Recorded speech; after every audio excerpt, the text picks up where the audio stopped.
Example के दूसरे हिस्से में हमने देखा कि आर और एक्स सेटिंग्स को हम ओम्स में और वोल्ट्स में कैसे मालूम करते हैं। अब हम देखेंगे कि अगर हमें इन सेटिंग्स को एक प्रैक्टिकल सर्किट के अंदर यूज़ करना हो तो ये हमें किस तरह से हेल्पफुल होंगी टैप सेटिंग्स निकालने में। जैसे इसी एग्जांपल के पार्ट 3 के अंदर आप देख सकते हैं कि रेगुलेटर जो है वो एक लोड को पावर सप्लाई कर रहा है।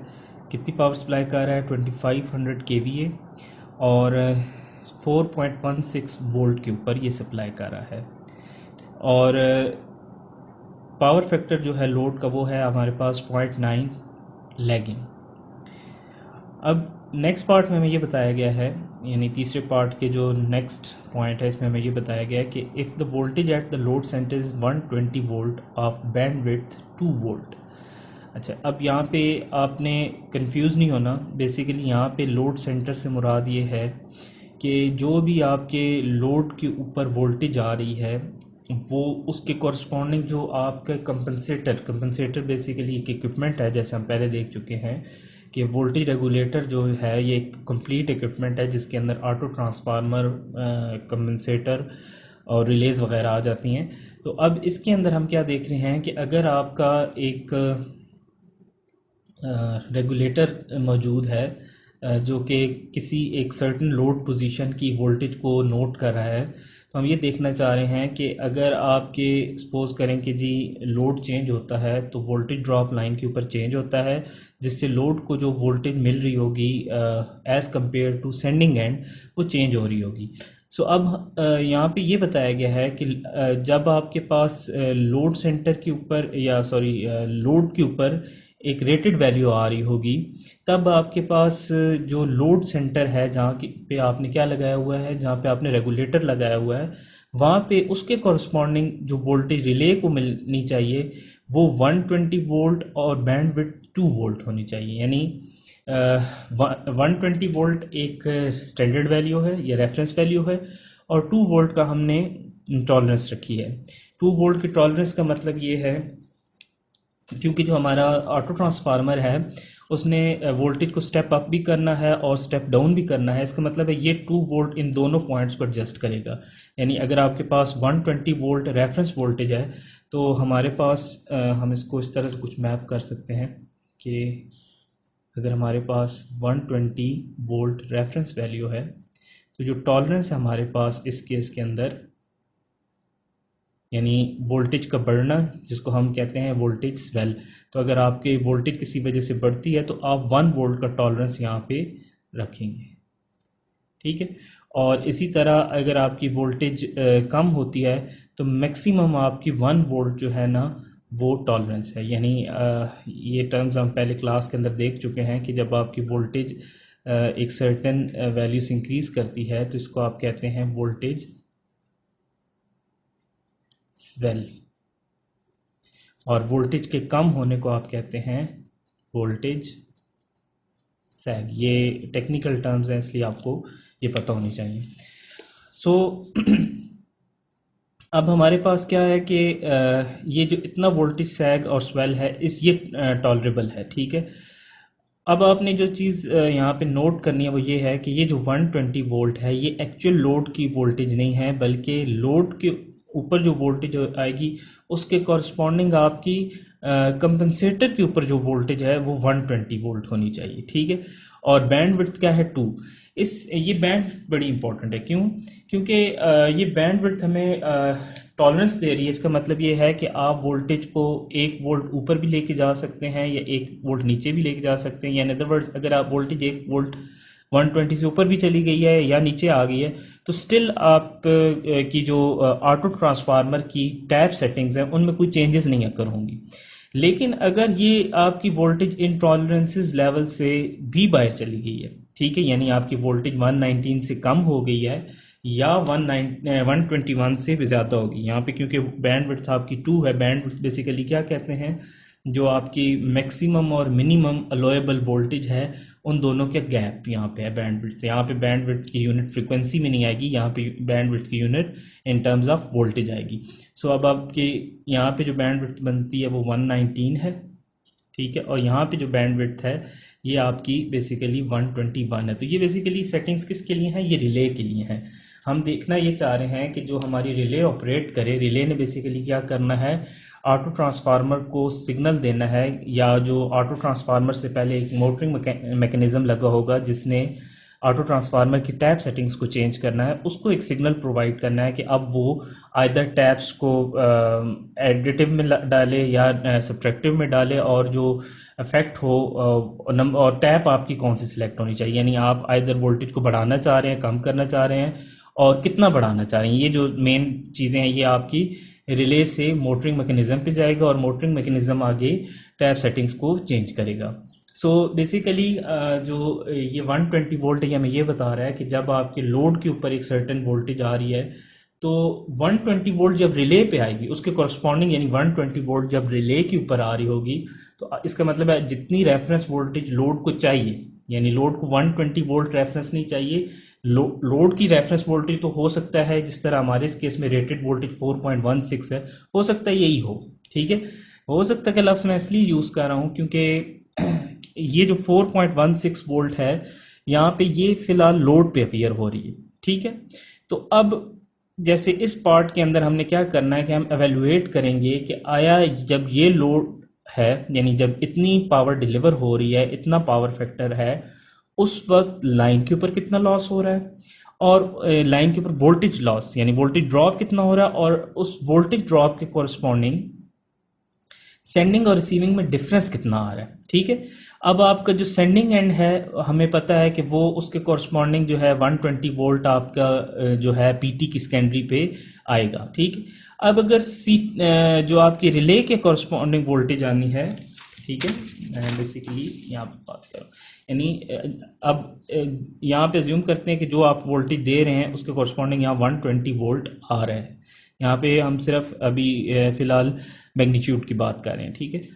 और गिवन लोड के कॉरस्पॉन्डिंग का मतलब है कि जो आपका लोड है उसके पावर फैक्टर और वो जितनी पावर रिसीव कर रहा है या पावर ड्रॉ कर रहा है उसके कॉरस्पॉन्डिंग यहाँ पे कुछ ना कुछ लाइन में करंट फ्लो कर रहा होगा, उस करंट की वजह से यहाँ पे कुछ ना कुछ लॉस हो रहा होगा, और वो लॉस डिफरेंट होगा as compared to rated value, क्योंकि जैसे इस केस में हम देख रहे हैं कि आपका लोड रेटेड पावर ड्रॉ नहीं कर रहा, ठीक है। सो इस लिहाज से आपका हम इससे पिछले पार्ट में देख चुके हैं कि ये जो ड्रॉप होगा ये प्रोपोर्शनल होगा इसके, ठीक है। गो कि ये ड्रॉप ज़्यादा होना है इससे, लेकिन प्रोपोर्शनल का मतलब ये है कि अगर अज्यूम करते हैं कि यहाँ पे चेंज आया है, अज्यूम करते हैं अगर 100 वोल्ट का चेंज है, 100 वोल्ट का चेंज है, तो मे भी यहाँ पे चेंज जस्ट आपका 0.1 वोल्ट का है, तो दैट्स मीन प्रोपोर्शनल, ठीक है। अब यहाँ पे 200 होता है तो ये 0.2 हो जाएगा। सो अब यहाँ पे जो वोल्टेज ड्रॉप आएगा उसके कॉरस्पॉन्डिंग यहाँ पे चेंज आएगा, और यही चेंज आपका रिफ्लेक्ट होगा यहाँ पे, क्योंकि ये 1:1 का ट्रांसफार्मर है। तो इसका मतलब ये है कि ये ड्रॉप और ये जो 120 यहाँ पे जब आप इन दोनों को माइनस करेंगे तो आपके पास एक्चुअल में यहाँ पे वोल्टेज आ जाएगी जो रिले पे अपीयर हो रही होगी। अब ये जो दी हुई है ना वोल्टेज आपको 120 वोल्ट और 2 वोल्ट, ये क्या है कि ये 120 और 2 वोल्ट की बैंडविड्थ ये हमें ये बता रही है कि ये वोल्टेज आपको इसके ऊपर आपकी रिले जो है वो मोटरिंग मैकेनिज्म को सिग्नल नहीं भेजेगी, यानी आपका जो मोटरिंग मैकेनिज्म होगा इस वोल्टेज के ऊपर टैप सेटिंग्स को चेंज नहीं करेगा। क्यों? क्योंकि अगर यहाँ पे हमारे पास 119 से 121 के दरमियान में वोल्टेज आती है तो इसका मतलब ये है कि आपका स्टिल लोड जो है उसको जो लोड और सोर्स है यानी सेंडिंग और रिसीविंग एंड के दरमियान स्टिल डिफरेंस इतना ज़्यादा नहीं है। लेकिन जब यहाँ पे आप लोड चेंज करेंगे, यहाँ एक्चुअल लोड चेंज करेंगे, यहाँ पे ड्रॉप चेंज होगा, इस ड्रॉप के कॉरस्पॉन्डिंग यहाँ पे प्रोपोर्शनली वोल्टेज चेंज होगी, यही वोल्टेज आपकी यहाँ पे आएगी, और इन दोनों के दरमियान में डिफरेंस निकाल के आप देखोगे कि रिले के क्रॉस वोल्टेज क्या आ रही है। अब अगर वो वोल्टेज फॉर एग्जाम्पल 121 से एक्सीड कर रही है, ठीक है, तो इसका मतलब ये है कि आपके जो लोड साइड पे वोल्टेज है वो ज़्यादा है as compared to sending end side, यानी रिसीविंग एंड साइड पे आपकी वोल्टेज सेंडिंग एंड साइड से क्या हो गई है, ज़्यादा हो गई है। तो अब आप टैप सेटिंग्स ऐसी करोगे कि आपका बक ऑपरेशन परफॉर्म हो। हमने देखा कि ऑटो ट्रांसफार्मर बक और बूस्ट दोनों ऑपरेशन परफॉर्म कर रहा है, तो अब आपको बक ऑपरेशन परफॉर्म करना होगा। क्यों? क्योंकि अब आपको जो वोल्टेज है वो यहाँ पे कम करेंगे। यहाँ पे वोल्टेज कम करने का मतलब है कि अल्टीमेटली यहाँ पे भी वोल्टेज उस लिहाज से कम हो रही होगी। और कब तक कम करेंगे? जब तक कि हमारी वोल्टेज मैक्सिमम 121 तक आ, ठीक है, सॉरी मिनिमम 121, यानी मिनिमम 121 आनी चाहिए, ठीक है। मिनिमम का लफ्ज़ मैं इसलिए यूज़ करूँ कि आप सपोज करें कि यहाँ पे पहले वोल्टेज आपको मिल रही थी 125, तो अब आपने टैप सेटिंग्स चेंज की। टैप सेटिंग्स चेंज करने के बाद आप कुछ स्टेप्स के बाद उसको 124, 123, 122, 121 पे लेके आते हैं। तो अब यहाँ पे आप आके रोक सकते हैं, यानी आपको एग्जैक्टली 120 पे लाने की ज़रूरत नहीं है। आपको 121 भी अगर मिल जाती है तो स्टिल आप का जो इक्विपमेंट है वो उसको टॉलरेट कर सकता है, क्योंकि हमारे यहाँ पे रेट जो डाटा गिवन है इससे हम इसका अंदाज़ा लगा सकते हैं। सो अब आपका जब वोल्टेज 121 पे आ रही है ना, तो उसके कॉरस्पॉन्डिंग आपकी जो टैप सेटिंग्स हैं यहाँ पे चेंज हो चुकी होंगी, यानी जो आपकी टैप सेटिंग्स पहले 125 पे आ रही थी अब वो डिफरेंट होंगी एज जब आपकी वोल्टेज 121 वोल्ट होगी। सिमिलरली अगर आप देखते हैं कि यहाँ पे वोल्टेज 119 से गिर जाती है, 119 से गिरने का मतलब ये है कि अल्टीमेटली यहाँ पे वोल्टेज ज़्यादा ड्रॉप करके, इसका मतलब अब आपको यहाँ से वोल्टेज को बढ़ाना है। तो अब आपको वोल्टेज को बढ़ाने का मतलब ये है आपको एक्चुअल में बूस्ट ऑपरेशन परफॉर्म करना है। अब ऑटो ट्रांसफार्मर का बक और बूस्ट का जो ऑपरेशन है ये हम ऑलरेडी देख चुके हैं कि जो आपने इसके रेलेवेंट एक कन्वर्जन रेशो का फार्मूला पढ़ा था जिसको हमने AR के सिंबल से रिप्रेजेंट किया था।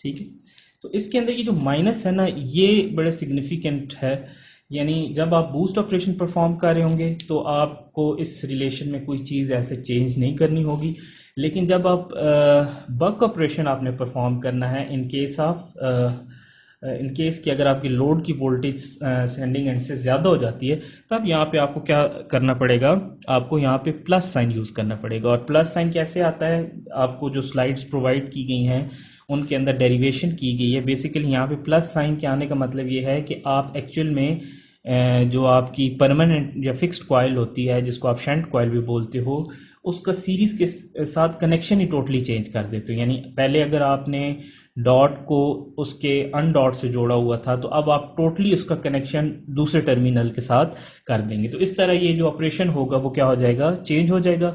अब जब आप डॉट्स या ये जो कनेक्शन है कॉइल्स के चेंज करोगे तो इससे आपके करंट की जो डायरेक्शंस हैं चेंज होंगी और इस लिहाज से यहाँ पे आपका साइन ऑटोमेटिकली चेंज हो जाएगा। यानी आप एक डेरिवेशन अगर बूस्ट के लिए करते हो तो उसमें आपका जो AR का साइन है यहाँ पे ऑटोमेटिकली प्लस आ जाएगा।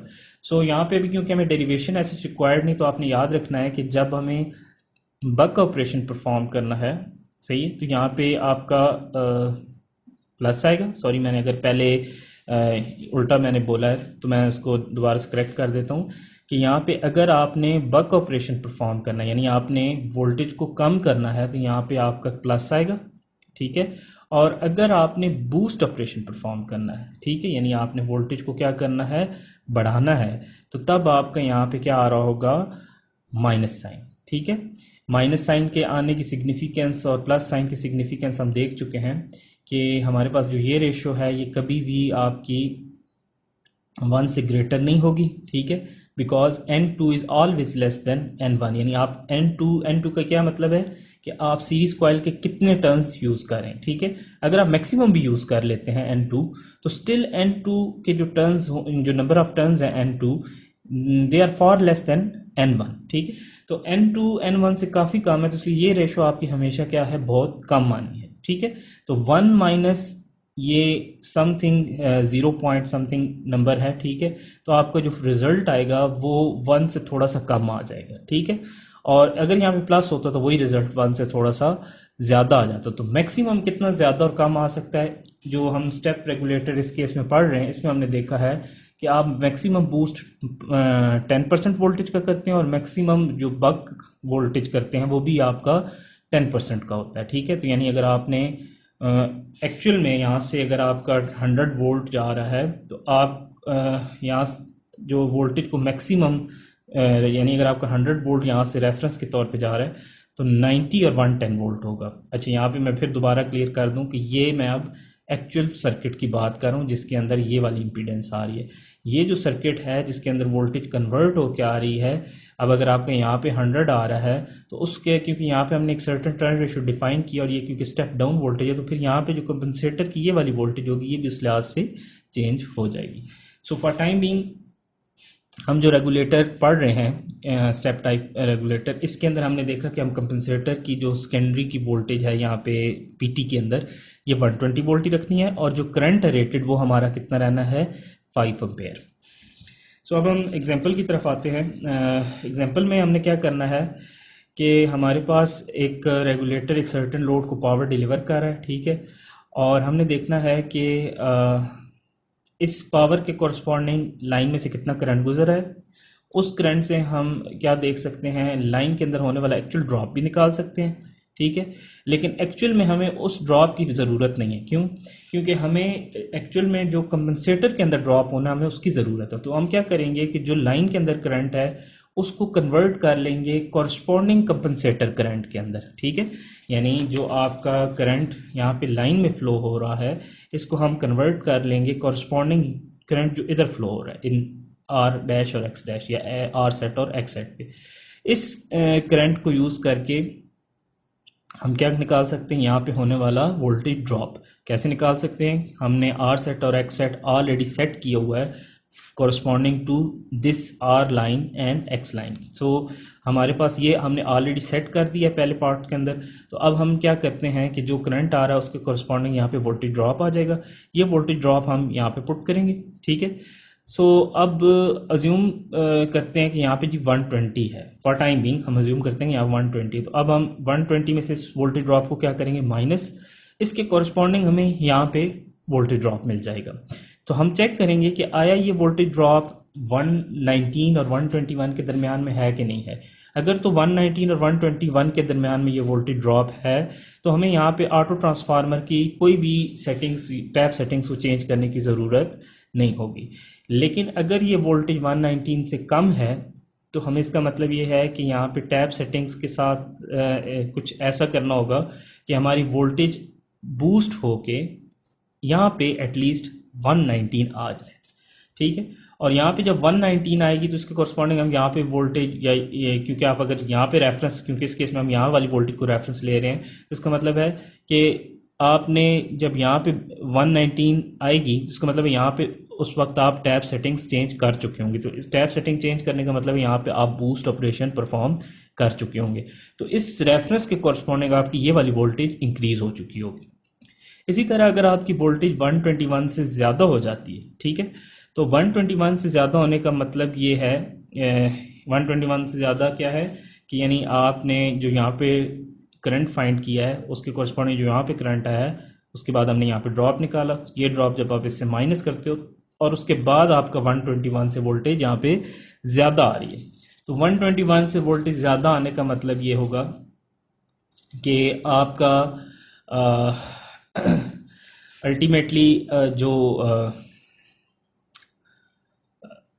121 के कॉरस्पॉन्डिंग से ज़्यादा आने का मतलब ये है कि हमारे पास यहाँ पे 120 है और यहाँ पे आप कुछ भी वोल्टेज सपोज करें कि जी हम अगर मैग्नीट्यूड की एक बात करें, ठीक है, तो यहाँ पे अज्यूम कर लेते हैं कि जी यहाँ पे 3 वोल्ट आ रहा है। तो 120 और 3, अब अगर आपने 121 से ज़्यादा करना है तो इसका मतलब ये दोनों एडिटिव होने चाहिए। तो एक्चुअल ये जो कॉइल होती है ना ये वाली, ठीक है, इसका डॉट एक्चुअल में हम कुछ इस तरह से इसको यानी इस तरह से सर्किट को बिल्ड करते हैं कि इसका डॉट एक्चुअल में यहाँ पे होता है, यानी ये दोनों वोल्टेजेस आपस में माइनस हो रही होती हैं, ठीक है। तो इसका मतलब ये हुआ कि आपका अगर तो हम सिर्फ एक्चुअल इस डॉट सीक्वेंस को देखें तो ये दोनों क्या होंगी माइनस। लेकिन अब एक्चुअल इशू ये आएगा कि यहाँ पे सिर्फ मैग्नीट्यूड ही नहीं होने, फेजेस भी होने हैं। तो होगा ये कि जो यहाँ पे 3 वोल्ट आ रहा होगा उसका फेज कुछ ऐसा आएगा कि आप टोटल जब निकालोगे तो वोल्टेज 121 से इंक्रीज करके आ रही होगी। मैं इस पॉइंट को दोबारा रिपीट करता हूँ कि अगर आपका यहाँ पे इन एनी केस किसी वजह से भी यहाँ पे वोल्टेज ज़्यादा हो जाती है as compared to sending end, और इस वोल्टेज के ज़्यादा होने का मतलब ये हो सकता है कि यहाँ पे आपके रिले पे वोल्टेज को ज़्यादा आना चाहिए। ठीक है, कब आना चाहिए ये भी आपने याद रखना है, यहाँ पे कंफ्यूज नहीं होना। ये ऐसे नहीं है कि यहाँ पे चेंज आया और डायरेक्टली यहाँ पे आ गए, बल्कि यहाँ पे ज़्यादा हुई है, उससे यहाँ पे ड्रॉप चेंज हुआ है, इस ड्रॉप से ये ड्रॉप चेंज हुआ है, इस ड्रॉप से यहाँ पे ड्रॉप चेंज हुआ है। ठीक है, क्योंकि एक मिरर है तो जितना यहाँ पे है उतनी यहाँ पे आ रहा है।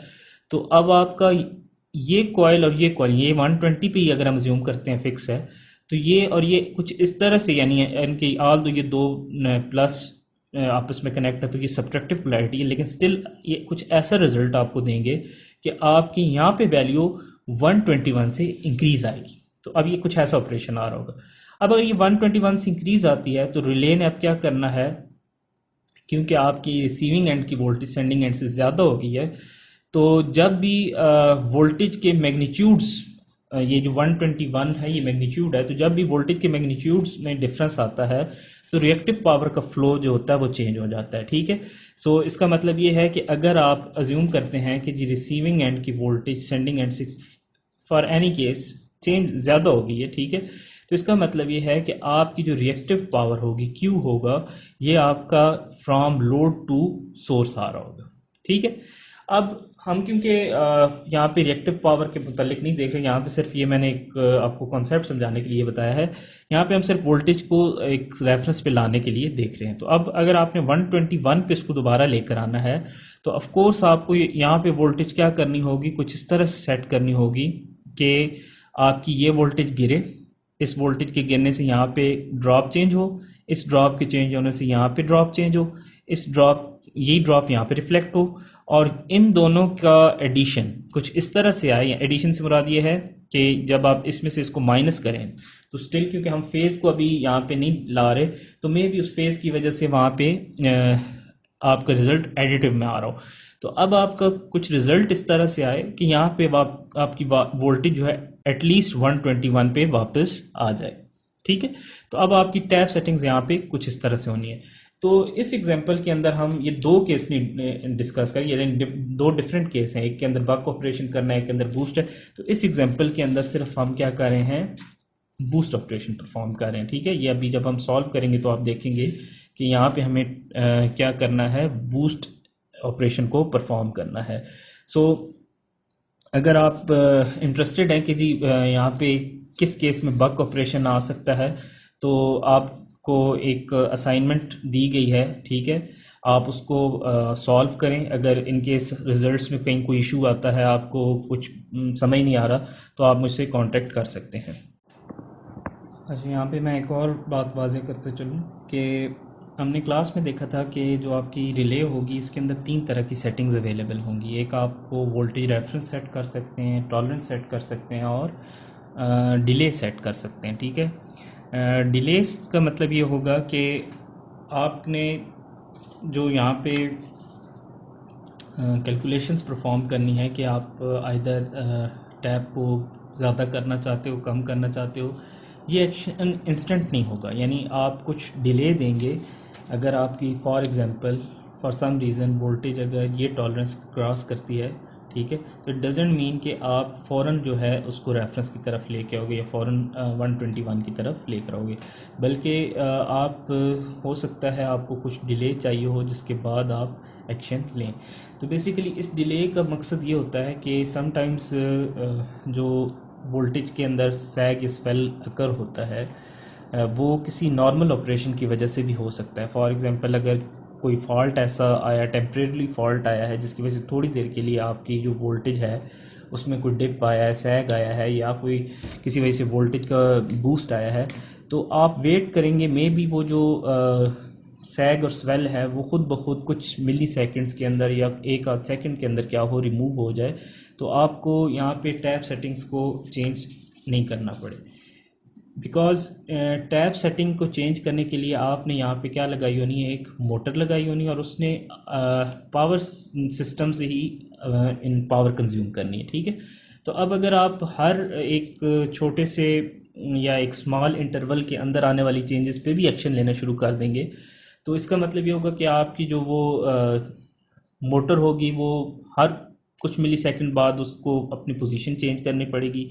तो जो सिंक्रोनिज्म है ना यहाँ पे आपका रिले का और उसका मोटर का, वो आपको मेंटेन करना बड़ा मुश्किल हो जाएगा। ठीक है, दूसरी चीज़ ये होगी कि मोटर क्या करेगी, क्योंकि आप उसको बार बार सिग्नल दे रहे होंगे और बार बार उसके जो डिफरेंट उसकी आप पोजीशन चेंज कर रहे होंगे, तो इसका मतलब ये होगा कि आपकी जो मोटर है वो पावर भी उस लिहाज से क्या कर रही होगी, ज़्यादा कंज्यूम कर रही होगी। सो इसलिए हम क्या करते हैं, हमें पता है कि जो हमारा पावर सिस्टम है इसके अंदर हमारे कुछ फिनोमेना ऐसे होते हैं जो नॉर्मल में भी थोड़ा सा एबनॉर्मल एक्ट करते हैं। जैसे फॉर एग्जांपल जब आप एक मोटर स्टार्ट करते हैं तो मोटर स्टार्ट करते हुए आपका क्या होता है कि जी करंट ज़्यादा होता है, लेकिन स्टिल जो वो करंट होता है जैसे जैसे मोटर अपनी स्पीड गेन करती है, उसका इंटरनल ईएमएफ डेवलप होता है, तो वो करंट क्या होना शुरू हो जाता है, कम होना शुरू हो जाता है। उस करंट के कम होने की जो टाइम है ये ज़्यादा नहीं होता। ठीक है, इसका मतलब ये है कि अगर हमें पता है कि भाई एक मोटर स्टार्ट में करंट ज़्यादा ड्रॉ करती है और कुछ देर बाद वो नॉर्मल कंडीशन में वापस आ जाती है, इट मीन्स कि जो भी हम प्रोटेक्टिव डिवाइस लगा रहे हैं या हमारे पास अगर कोई इस तरह का रेगुलेटर लगा हुआ है तो उसके अंदर हमने इतनी गुंजाइश रखी होनी चाहिए या उतनी उसमें टॉलरेंस होनी चाहिए टाइम के लिहाज से कि वो कुछ टाइम उस चीज़ को क्या कर सके, बियर कर सके। ठीक है, लेकिन अगर सपोज करें एक फॉल्ट आता है और वो फॉल्ट ज़्यादा देर के लिए रहता है, तो फिर ये जो करंट का लेवल अगर बढ़ता है उस फॉल्ट के आने की वजह से, तो ये काफ़ी देर मेंटेन रहता है। सो इस तरह के केस के अंदर फिर हमें आइदर प्रोटेक्टिव डिवाइस को वर्क करवाना होता है या इनकेस अगर रेगुलेटर हम देख रहे हैं तो अगर आपका वोल्टेज के अंदर जो सैग्स फैला है वो अगर ज़्यादा देर के लिए है तो फिर आपको क्या करना पड़ेगा, यहाँ पे टैप सेटिंग्स को चेंज करना होगा। इसी तरह की एक और एग्जांपल इन रश करंट की होती है। जब आप कोई नया ट्रांसफार्मर लाइन के ऊपर डालते हैं तो वो स्टार्ट के अंदर ज़्यादा करंट ड्रॉ करता है जिसको इन रश करंट कहते हैं। ठीक है, तो अब वो जो करंट होता है ये उसका नॉर्मल बिहेवियर है, क्योंकि जो कोर है वो उसके जो बिहेवियर है वो कुछ इस तरह से होगा कि वो स्टार्ट में करंट को एक हायर अमाउंट लेगी, क्योंकि उसकी मैग्नेटाइजेशन आपने फुली करवानी होती है। ठीक है, तो स्टार्ट के जो उसका मैग्नेटाइजिंग करंट होगा वो क्या होगा, ज़्यादा होगा। सो इसका मतलब ये हुआ कि जिस तरह मोटर के केस में हमने देखा था कि स्टार्ट में करंट ज़्यादा, इसी तरह ट्रांसफार्मर के केस में भी करंट ज़्यादा होगा। सो अब आपका ये बिहेवियर हमेशा होना ही होना है जब भी आप एक नया ट्रांसफार्मर या एक ऑफ ट्रांसफार्मर को दोबारा से ऑन करते हैं। सो इस केस में फिर आपके पास इसके अलावा और कोई हल नहीं है कि आपका जो बाकी इक्विपमेंट है वो उसको सपोर्ट करे। ठीक है, तो इसका मतलब है कि आपका जितनी देर के लिए वो इन रश करंट फ्लो करेगा उतनी देर के लिए अगर आपकी कोई प्रोटेक्टिव डिवाइस है तो उसको ऑपरेट नहीं करना चाहिए। ठीक है, यानी उसको सिस्टम को ऑफ नहीं करना चाहिए। और इसी तरह अगर आप रेगुलेटर इस्तेमाल कर रहे हो या कुछ इस तरह का, तो अगर वो इन रश करंट रेगुलेटर को भी अफेक्ट कर रहा है तो रेगुलेटर की भी टैप सेटिंग आप इस ड्यूरेशन के अंदर चेंज नहीं करेंगे। हाँ, ये ज़रूर हो सकता है कि अगर आपको करंट का लेवल जो है चेंज करना है यूजिंग वोल्टेज, यानी करंट की जो फ्लो है उसको कितना होना चाहिए वो अगर आपने चेंज करना है यूजिंग वोल्टेज, फिर आप रेगुलेटर सेटिंग को ज़रूर चेंज कर सकते हैं। लेकिन इन नॉर्मल कंडीशंस जिस तरह की हम सादा सी एग्जांपल मोटर की हमने ली, उस केस में आपको रेगुलेटर सेटिंग्स को ऐसे चेंज करने की ज़रूरत नहीं होती। तो इसका मतलब है कि आपकी जो वोल्टेज रिले है उसके अंदर जो हमारा डिले का ऑप्शन है उसको हम ऐसे केसेस के लिए इस्तेमाल करेंगे जब हमारा हम देखते हैं कि वोल्टेज का सैग या स्वेल हुआ है, तो आपको कुछ देर वेट करना पड़ेगा और उसके बाद आपकी जो वोल्टेज डिले है वो फिर जो ऑटो ट्रांसफार्मर का मोटरिंग मैकेनिज्म है उसको सिग्नल भेजेगी। अब हम इस एग्जांपल के पार्ट 3 के सॉल्यूशन की तरफ आते हैं, जिसके अंदर हमने रेगुलेटर की टैप सेटिंग्स निकालनी है। तो पहले जिस तरह हमने मेथडोलॉजी देखी कि पहले हम देखेंगे कि हमारा लाइन करंट कितना फ्लो कर रहा है और उसके लाइन करंट को यूज़ करके हम कंपनसेटर करंट निकालेंगे और कंपनसेटर करंट को यूज़ करके कंपनसेटर के अंदर जो R डैश और X डैश है उसके अंदर जो वोल्टेज ड्रॉप हो रहा है हम उसको एवेलुएट करेंगे। तो ये हमारे कुछ स्टेप्स होंगे जिसके ज़रिए हम फाइनल टैप सेटिंग्स की तरफ जाएंगे। हम एक दो स्टेप्स मज़ीद परफॉर्म करेंगे, लेकिन फर्स्ट 3 स्टेप्स कुछ इसी तरह होंगे। तो पहले हम क्या करते हैं, लाइन करंट निकाल लेते हैं। लाइन करंट हमारा क्या आएगा, बल्कि लाइन करंट को देखने से पहले हम सर्किट देख लेते हैं कि हमारा सर्किट किस तरह होगा सिंप्लीफाइड कंडीशन में। तो सर्किट हमारा कुछ इस तरह होगा कि अज्यूम करते हैं कि यह हमारी सेंडिंग बस है, ठीक है। सेंडिंग वोल्टेज यहाँ पे हमारे पास रिसीविंग वोल्टेज है। इन दोनों के दरमियान में हमारे पास लाइन की कुछ रेजिस्टेंस और रिएक्टेंस है जिसको हमने आर एल और एक्सएल से रिप्रेजेंट किया हुआ। और जब आप इनको एज ए इम्पीडेंस लिखेंगे तो ये plus R plus j XL हो जाएगा। और यहाँ पे हमने कुछ लोड कनेक्ट किया हुआ है। अज्यूम करता हूँ मैं यहाँ पे कि ये एक लंप लोड है, ठीक है। लंप लोड का मतलब ये है कि आपका जो भी लोड यहाँ पे डिस्ट्रीब्यूटिव फॉर्म में लगा हुआ उसको आपने कलेक्ट करके यहाँ पे लगा दिया। तो जो आपका लोड 2500 kVA कंज्यूम कर रहा है वो कलेक्टिवली यहाँ पे है। और पावर फैक्टर हमें इस क्वेश्चन के अंदर दिया हुआ है 0.9, 0.9 पावर फैक्टर है। और वोल्टेज हमारे पास यहाँ पे है 4.16 kV, ठीक है। एक चीज़ मैं यहाँ पे क्लियर कर दूँ, यहाँ पे हम 3 फेज सर्किट की बात कर रहे हैं, ठीक है। तो 3 फेज सर्किट का मतलब ये है कि जो आपकी ये पावर है ये भी 3 फेज है, ठीक है। और ये जो वोल्टेज ये हमारे पास क्या होगी, लाइन वोल्टेज होगी। सो अब हम ये देखना चाह रहे हैं कि इस पावर को डिलीवर करने के लिए कितना करंट फ्लो हो रहा है, क्योंकि ये एक सीरीज सर्किट बन रहा है बेसिकली। यहाँ पे अगर हम कंपनसेटर के सर्किट को for timing for sake of simplicity अगर यहाँ पे से निकाल दें तो हम देखेंगे कि हमारा सर्किट कुछ इस तरह बन रहा है। तो V S basically voltage source के तौर पे एक्ट कर रही होगी। अगर इसको एक क्लोज सर्किट की फॉर्म में बनाए तो ये बेसिकली सर्किट इससे ज़्यादा नहीं, कुछ नहीं है, ठीक है। तो इसका मतलब ये हुआ कि आपके पास अगर यहाँ पे आपको पावर भी पता है, वोल्टेज भी पता है, पावर फैक्टर भी पता है, तो आप करंट निकाल सकते हैं। और क्योंकि सारी चीज़ें हमारे पास जो ये कंपोनेंट्स हैं ये सीरीज़ में कनेक्टेड हैं, तो इसका मतलब है कि जो लाइन करंट होगा जो आप यहाँ पे एवेलुएट करेंगे गिवन डाटा से, वही एक्चुअल में लाइन करंट पूरे सर्किट में फ्लो कर रहा होगा। तो लाइन करंट निकालने के लिए जो हम रिलेशन यूज़ करेंगे उसको हम कुछ इस तरह लिखेंगे, S is equal to sorry I L is equal to S over √3 VL, और S भी हम 3 फेज यूज़ करें, ठीक है। बेसिकली आप S हमेशा 3 फेज यूज़ करेंगे। अगर आप यहाँ पे चेंजेस कर सकते हैं, यानी अगर आप यहाँ पे फेज वोल्टेज लिखते हैं यानी line to neutral voltage use करते हैं, फिर आप यहाँ पे 3 रखेंगे और वो 3 ऑटोमेटिकली यहाँ से उसको सिंगल फेज पावर में चेंज कर सकता है, ठीक है। यानी अगर आप यहाँ पे VL रखते हैं और यहाँ पे 3 साथ इसके करते हैं तो वो एक ही चीज़ बनेगी। बहरहाल यहाँ पे भी हम जो रिलेशन यूज़ कर रहे हैं ये बेसिकली हमने डिराइव किया है पावर सिस्टम एनालिसिस के अंदर।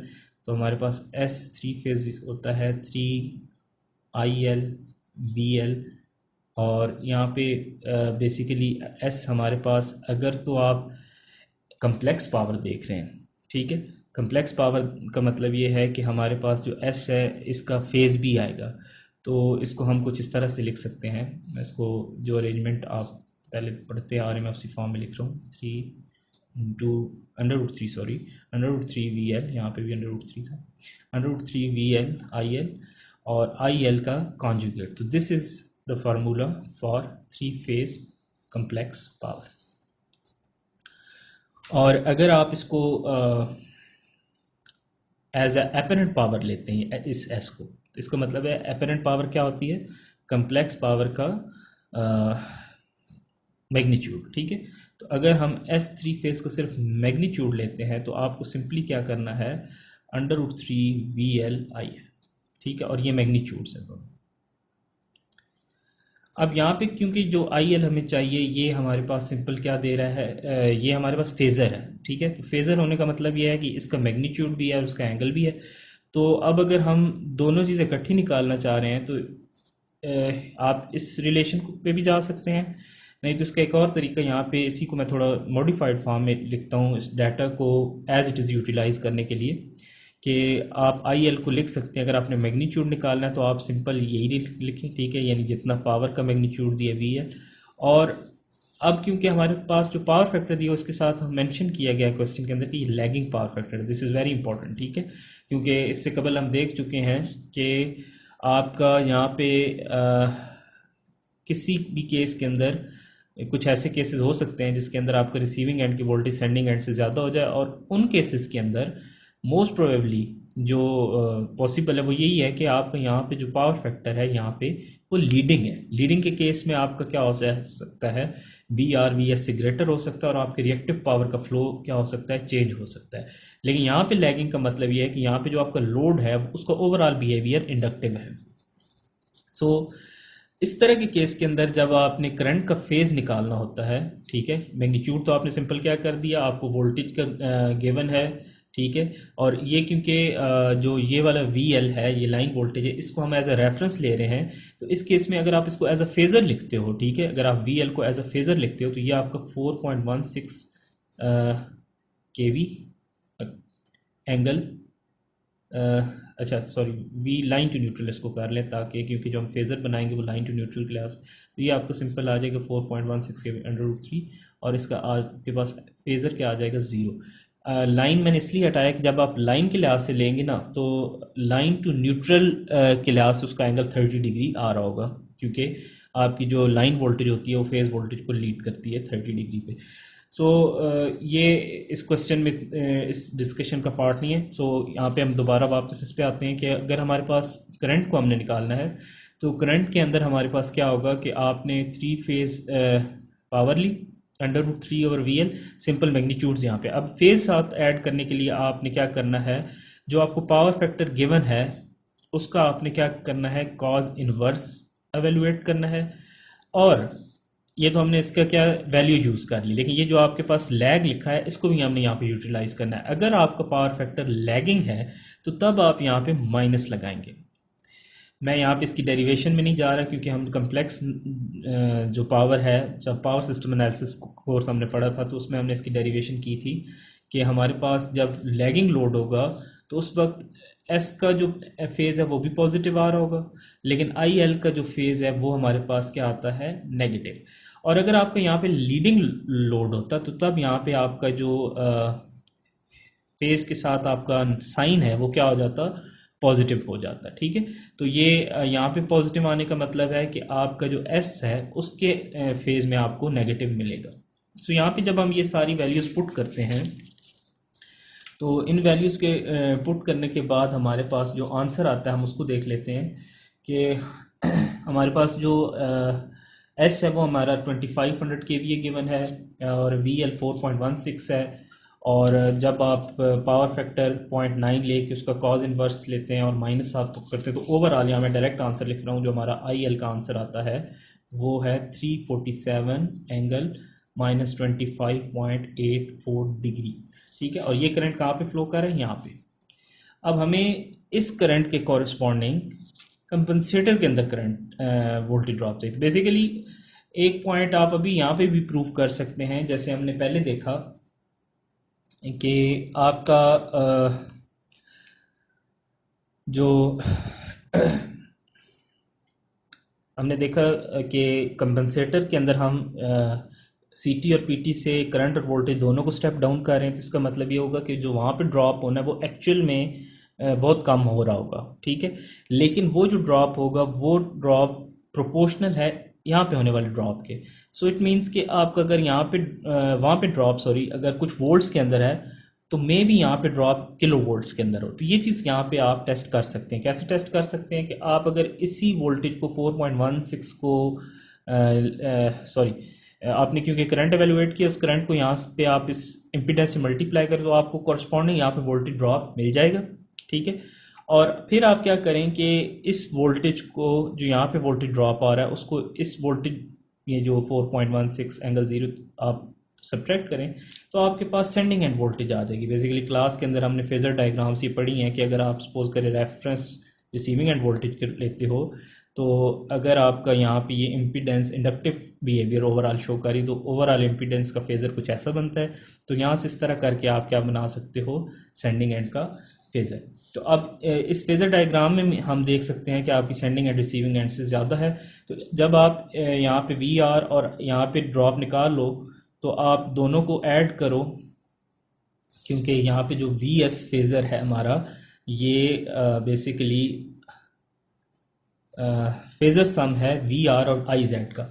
तो आप इन दोनों फेज़र्स को ऐड करो तो आपका वी एस आ जाएगा, जो मोस्ट प्रोबेबली ज़्यादा होगा as compared to V R, और फेज़ भी उसका कुछ ना कुछ डिफरेंट होगा ज़ीरो से, क्योंकि हमारे पास यहाँ पे फेज़ आ रहा है। ठीक है, सो यहाँ से आप देख सकते हैं कि जो आपका एक्चुअल लॉस हो रहा होगा ना यहाँ पे, वो डिफरेंट होगा एज़ कंपेयर टू कंपनसेटर। अब कंपनसेटर का ड्रॉप अब हम निकालेंगे, क्योंकि जो हमने कैलकुलेशंस या जो हमने वोल्टेज रेगुलेटर की टैप सेटिंग करनी, वो तो हमने कंपनसेटर के अंदर होने वाले ड्रॉप की बेस पे करनी है, ना कि लाइन के अंदर होने वाले ड्रॉप की बेस पे। सो इसका मतलब ये हुआ कि जो करंट आपने भी यहाँ पे एवेलुएट किए 347 एंगल -25, इसको हम कंपनसेटर करंट में चेंज करेंगे। तो कंपनसेटर करंट के अंदर चेंज करने के लिए अगर मैं उस करंट को COMP लिखूँ और इसको मैं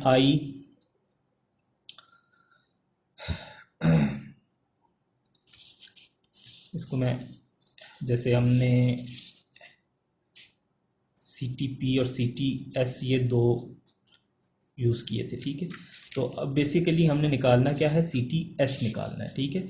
तो जो हमारे पास CTS आएगा, अगर आप सपोज करें कि जी फार्मूले भूल जाते हैं या इन केस अगर गिवन नहीं है तो आप इसको सिंपली निकाल सकते हैं। कैसे कि बेसिकली ये प्राइमरी है और आपने सेकेंडरी का करंट निकालना है, ठीक है। तो आपको बेसिकली जो पहले आपने ट्रांसफार्मर्स की करंट रेशो पढ़ी है कि हमारे पास जो प्राइमरी और सेकेंडरी करंट रिलेटेड होते हैं टर्न रेशो के साथ, वो बेसिकली अगर हमारे पास प्राइमरी में करंट NP हैं, सेकेंडरी में NS है, तो ये इस तरह से करके हमारे पास रिलेट हो रहे होते हैं। तो हमने अभी क्या निकालना है, IS। तो IS is equal to IP into NP over NS बनता है यहाँ पे, ठीक है। और यहाँ पे आप देख सकते हैं कि जो अब हम यहाँ CT लगाते हैं यहाँ पे, तो CT के अंदर हमेशा आपके NS ग्रेटर होता है NP से। इसका मतलब ये है कि जो ये वाला रिजल्ट अगर आप इसमें as it is values put करें, NP1 और NS के कुछ टर्म्स हैं, तो ये जो आपका आंसर आता है ये लेस देन 1 आता है। ये हम पहले एग्जांपल में देख चुके हैं, यहाँ पे मैं दोबारा से उन्हीं रिजल्ट्स को रिपीट कर रहा हूँ। तो अब यहाँ पे हमने जो नंबर लेना होता है, अपनी कन्वेंशन हमने जो रखी है वो हमने रखी है कि हमने नंबर 1 से ग्रेटर बनाना है। तो 1 से ग्रेटर बनाने का सिंपल तरीका क्या है कि आप इसको 1 ओवर दिस रेशियो लिखो, यानी आपका ये हो जाएगा IP over NS over NP, ठीक है। तो ये जो NS ओवर NP है इन केस ऑफ CT, इसको हमने बोला था NCT, जो कि हमने पहले पार्ट के अंदर एवेलुएट कर लिया है। तो अब ये जो हमारा IS है ये बेसिकली कंपनसेटर करंट है, IP हमारे पास ये लाइन करंट है। तो इसको अब हम यहाँ पे जो सिंबल्स हमारे पास स्लाइड्स के अंदर है मैं उन्हीं को यूज़ कर रहा हूँ। तो I compensator is equal to I line over NCT। अब हमारे पास ये सारी वैल्यूज़ गिवन है, मैं डायरेक्टली यहाँ पे वैल्यूज़ पुट करके रिजल्ट्स आपके सामने लिख देता हूँ। जो रिजल्ट्स हमारे पास आते हैं वो कुछ इस तरह से हैं कि हमारे पास जो कंपनसेटर करंट आता है वो आता है 2.48 एंगल -25.84। सो कुछ डिडक्शंस करने के लिए, रिजल्ट्स को रिड्यूस करने के लिए हम लाइन करंट को भी यहाँ लिख लेते हैं, जो कि हमारे पास था 347 एंगल -25.84। तो यहाँ पे सबसे पहली चीज़, दोनों करंट्स का एंगल सेम है, यानी दोनों करंट्स का फेज सेम है, ठीक है। और मैग्नीट्यूड में आप वाज़े फ़र्क देख सकते हैं कि लाइन करंट हमारे पास कितना आ रहा है 347, और ये दोनों एम्पेयर्स के अंदर है, और इसके कॉरस्पॉन्डिंग करंट 2.48 क्या है, कंपनसेटर के अंदर फ्लो कर रहा है। यहाँ से आप खुद अंदाज़ा लगा सकते हैं कि जो 2.48 के कॉरस्पॉन्डिंग वोल्टेज ड्रॉप हो रहा होगा वो in terms of simple volts हो रहा होगा, जबकि ये जो 347 है इसके कॉरस्पॉन्डिंग जो ड्रॉप हो रहा होगा वो इन टर्म्स ऑफ केवी हो सकता है। तो क्योंकि हमें सिर्फ आई कंपनसेटर की वजह से ड्रॉप चाहिए, तो जो वोल्टेज ड्रॉप हमारा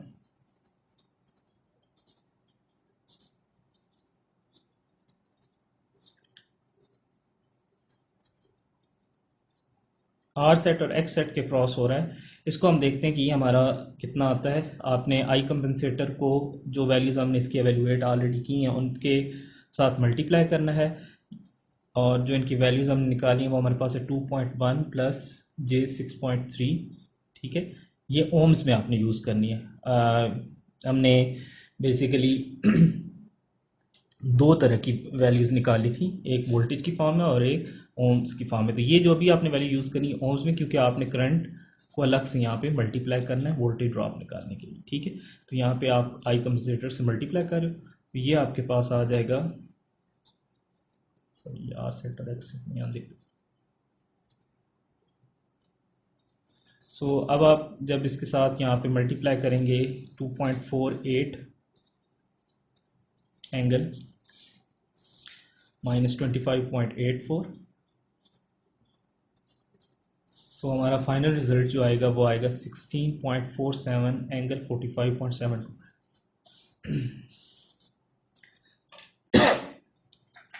और ये हमारे पास वोल्ट्स में आ रहा है।